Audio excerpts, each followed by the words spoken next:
dans la paracha de Haremot, qui va nous parler de toutes les formes de relations que la Torah interdite.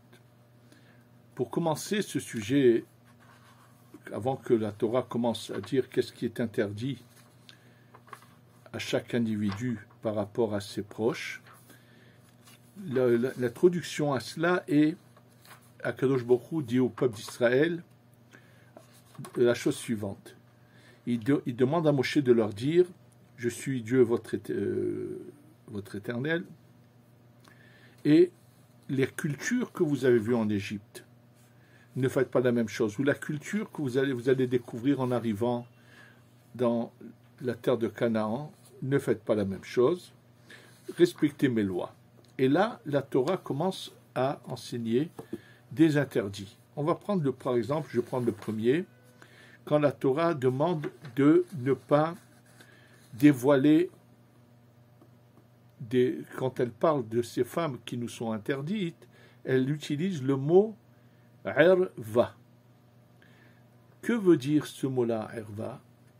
On va voir qu'en fait, en lui est caché le sens de tous ces interdits. Alors, par exemple, par quoi ça commence ?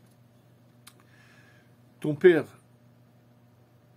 s'est marié avec une autre femme, même si cette femme devait divorcer de lui, avait divorcé ou elle est devenue veuve, cette femme t'est interdite. C'est-à-dire une femme qui a été à un moment donné l'épouse de ton père devient interdite. Pareil avec ses enfants. Et bien sûr, on nous parle ici également de toutes sortes de frères, de sœurs, demi-frères, demi-sœurs, toutes les formes d'interdiction que la Torah nous écrit, qui nous interdit d'avoir des unions de ce genre. Alors bien sûr, pour comprendre le sens de tout cela, il faut comprendre que c'est comprendre le sens même de ce qu'est l'homme sur terre, qu'est-ce qu'un individu.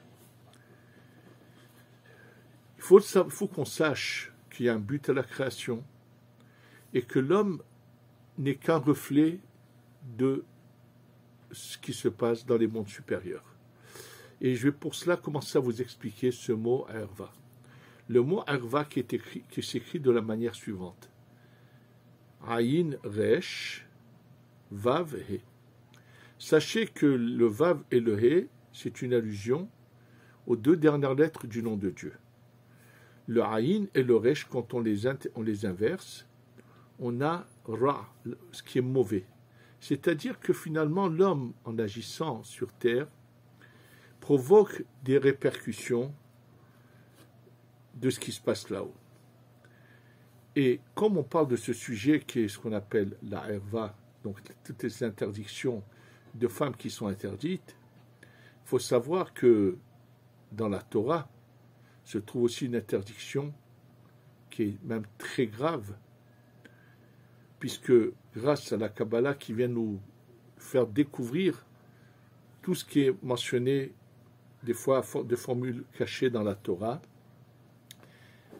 celle qui, pour bien sûr les autres cultures que celle du peuple juif, n'a rien de méchant. Cela, et même par certains psychologues encouragés, c'est par exemple ceux qui se permettent de se provoquer des pertes de semences qui les font couler eux-mêmes, qui se masturbent, et ça, il faut que vous sachiez que c'est quelque chose de très très grave.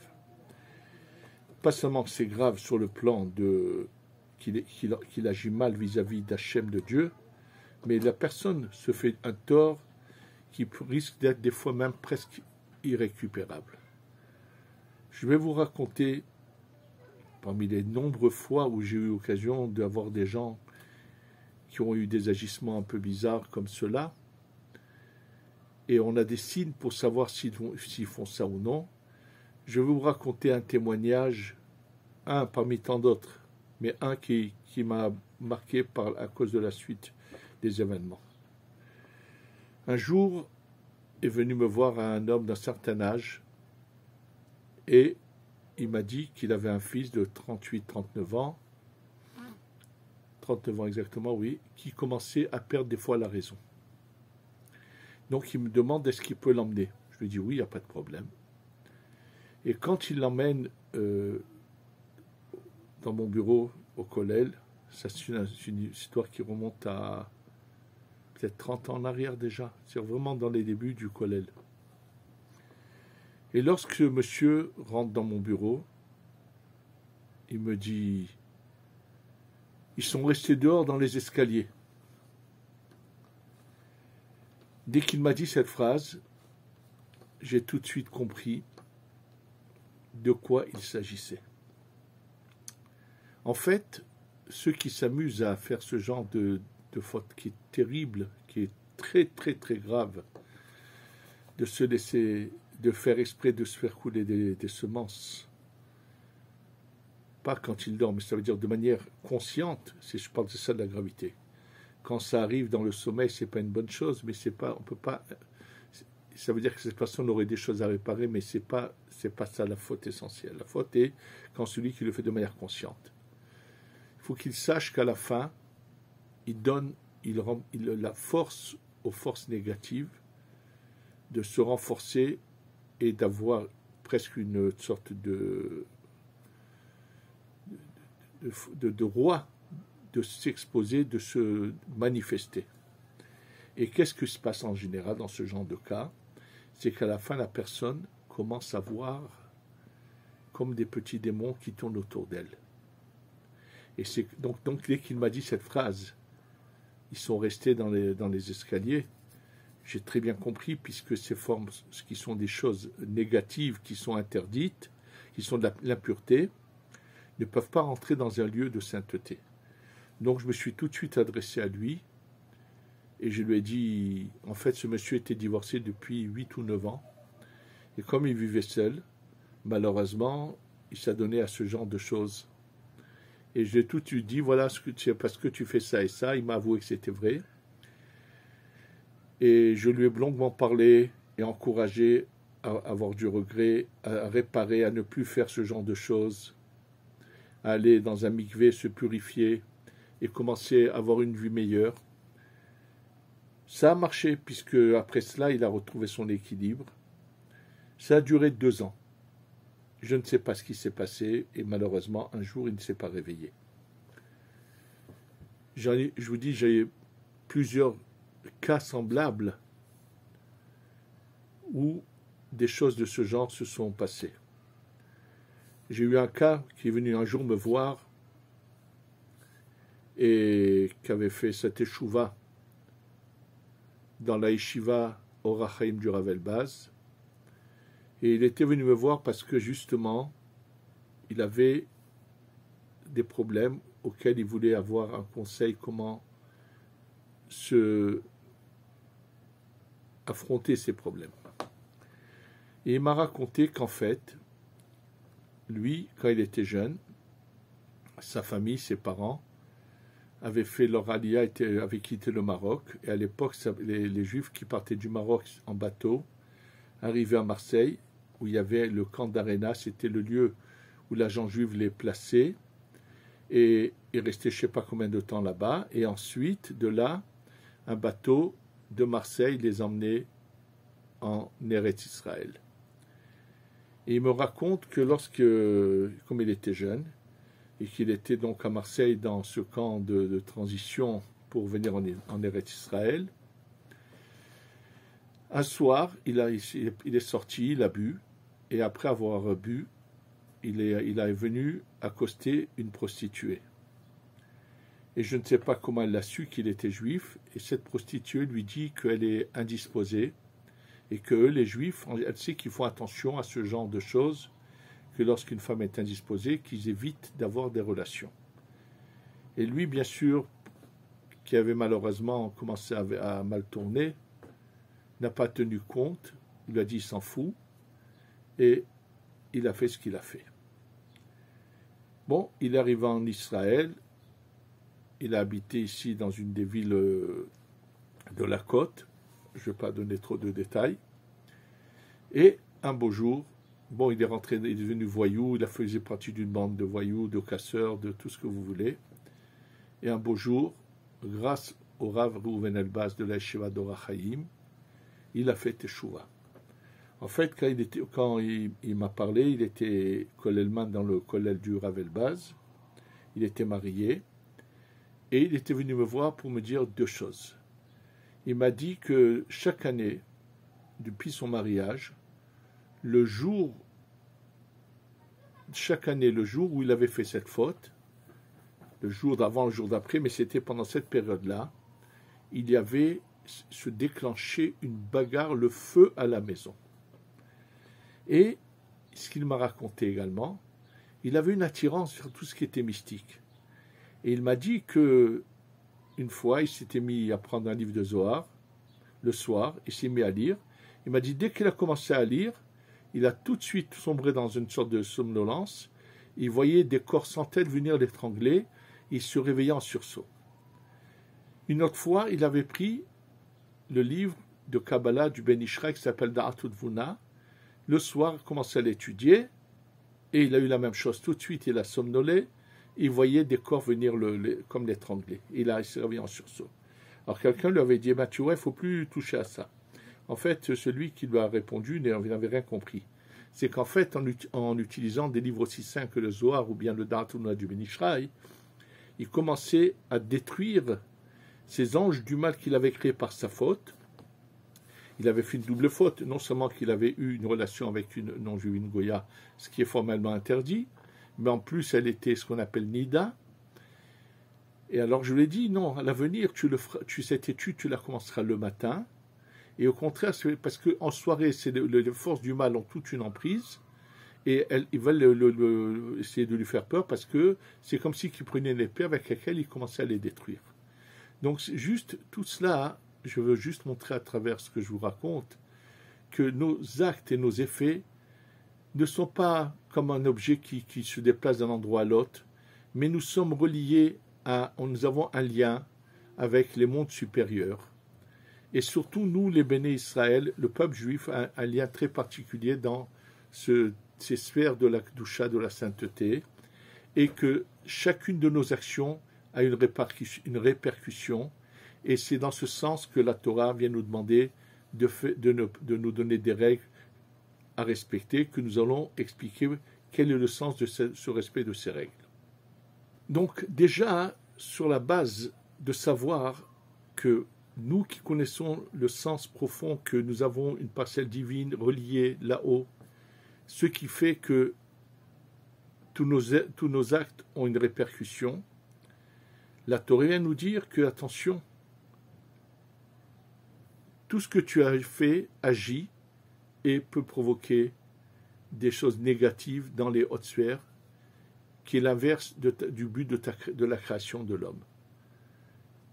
Avec cela, déjà, on peut comprendre pourquoi il y a une différence profonde dans la culture entre le peuple juif et les autres peuples. Comme on le sait, que les gens qui sont allés voir des fois toutes sortes de psychologues qui ne sont pas du tout branchés avec la Torah, qui ne sont pas juifs ou qui ne sont pas branchés avec la Torah, ont donné des modes de vie qui ressemblent vraiment comme si que l'homme était un objet ou un animal. Il faut savoir que l'âme qui est en chacun de nous a une parcelle quelque part, plus qu'une même des fois, à laquelle finalement le but c'est de cette retrouvaille de s'unir. Contrairement tout à fait à l'opposé de la chrétienté pour laquelle la sainteté c'est de ne pas se marier. C'est faux et archi faux. La sainteté, c'est de savoir réunir ces parcelles divines et les remettre ensemble. Simplement, il faut savoir que ces parcelles ont des liens et elles peuvent s'unir, que lorsqu'elles étaient à l'origine unies, elles sont descendues dans ce monde qui est le monde de la séparation, ou dans lequel on doit travailler pour réussir à revenir à la réunification de ces parcelles-là. Et là, Torah vient nous dire, sache une chose, si une femme a été mariée à ton père, c'est évident que toi, ta neshama, ton âme à toi n'est pas la même que celle de ton père. Donc il est impossible que cette âme qui a été une fois unie à ton père puisse venir vers toi ou à ton fils. C'est pareil, c'est dans le même sens. Et donc là, cet enseignement est pour comprendre que le but est d'arriver à unir des parcelles qui sont seuls. D'ailleurs, comme l'a dit le roi David, Moshiv Yehidim Baïta. Dieu fait que finalement viennent s'unir des parcelles séparées seules et leur faire en sorte qu'elles se retrouvent, les retrouvailles. Maintenant, il faut savoir qu'il y en a qui ont la chance de prendre directement ce qui est vraiment le plus proche d'eux, leur vraie destinée, ce qu'on appelle vraiment le vrai Batzoug, ou pour une femme, son vrai Benzoug, sa vraie destinée. Il y en a qui n'ont pas cette chance, qui vont avoir des parcelles qui peuvent correspondre à leur âme, mais ça ne marchera jamais très bien. Je vais vous donner un exemple. Lorsque un constructeur fait une automobile, fait un moteur, bien sûr, ce sont des ingénieurs qui ont calculé exactement comment toutes les pièces doivent s'unir, s'assembler et comment ça fait bien fonctionner. Et quand il arrive qu'on n'a pas la bonne pièce, on a quelque chose de ressemblant, ça va un peu marcher, mais pas très bien, ça va marcher de travers. C'est un peu dans cette idée-là qu'il arrive que des fois des gens, pour toutes sortes de raisons qui correspondent à la réincarnation, qu'est-ce qu'ils ont fait dans leur vie antérieure, pourquoi ils doivent subir ce sort, se sont retrouvés des fois pendant leur vie avec justement une pièce qui correspond à peu près, mais qui n'est pas l'authentique. Et c'est pour ça qu'il se passe tant de souffrances. C'est le cas aujourd'hui dans grand nombre de cas. Il est très rarissime qu'aujourd'hui, une personne trouve réellement son vrai Batzouk, sa vraie destinée. Il y a pour cela énormément de causes par rapport à, je vous dis, aux vies antérieures et à toutes sortes de raisons mentionnées dans la Kabbalah. Mais il y a des cas où mettre unir des choses qui ne doivent pas s'unir, comme un frère et une sœur, un père avec sa fille, il faut le savoir que c'est pas seulement c'est immoral, c'est quelque chose qui est complètement interdit, parce que ça va donner quelque chose qui ne peut pas, ça va pas être deux parcelles qui vont s'unir parce qu'elles correspondent l'une à l'autre, ça va être un acte bestial animal et qui va automatiquement faire descendre s'il y a une grossesse, dans certains des cas, ça risque de faire descendre des âmes qui n'ont pas eu encore leur tikkun, qui ne doivent pas encore descendre et qui sont dans la catégorie qu'on appelle mamzer.